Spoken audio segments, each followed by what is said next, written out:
ఎవరైనా ఏదైనా డివోషనల్ ప్లేస్కి వెళ్ళినప్పుడు మనసంతా ఆ స్వామి ఆలోచనలో గడుపుతూ మనసు డైవర్ట్ అవ్వకుండా సాత్విక ఆహారం తింటూ గోసేవ చేసుకుంటూ భక్తి భావనలోనే ఉంటూ ఆ స్వామి దర్శనానికి వెళ్తే ఎంత బాగుంటుంది కదా. మరి ఆ ప్రదేశం అరుణాచలం అయితే, ఒకవేళ మీరు కనుక అరుణాచలం వెళ్తే నార్మల్ హోటల్ స్టే కాకుండా అణువు మనలో భక్తి భావం నింపే ప్లేస్ ఒకటి ఉంది. చక్కటి వాతావరణం, చుట్టూ పచ్చని చెట్లు, ప్రకృతి రమణీయత మధ్య ఎదురుగా ఆ అరుణాచలేశ్వరుడు. తలుచుకుంటేనే మనసు పరితపిస్తుంది కదా అరుణాచలం వెళ్ళాలని. అక్కడికి వెళ్ళాలనుకునేవారు ఇక్కడ స్టే చేయడానికి beautiful place Vartali Kutir. Daily rent కూడా తక్కువే. అంతేకాక మనం లోకల్గా ఎక్కడైనా తిరగాలి అనుకుంటే బైక్ కూడా వీళ్ళే ప్రొవైడ్ చేస్తారు. ఇక్కడ పర్ పర్సన్కి 800 రూపీస్ మాత్రమే. అదీగాక బ్రేక్ఫాస్ట్, లంచ్, డిన్నర్ కూడా అక్కడే. అక్కడ ఫుడ్ ఎలా ప్రిపేర్ చేస్తారు తెలుసా?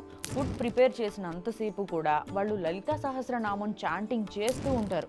నేను అంతకుముందు ఒక వీడియోలో చెప్పాను, సనాతన ధర్మంలో తినడం కూడా ఒక యజ్ఞం లాంటిదని. ఇలాంటి అవకాశం అరుణాచలం వెళ్ళినప్పుడు వస్తే వదులుకుంటారా? అందుకే జీవితంలో ఒక్కసారైనా ఇలాంటి ప్లేస్లో స్టే, అలాంటి ఆహారం, ఆ దర్శనం ఎక్స్పీరియన్స్ చేయాలి మరి.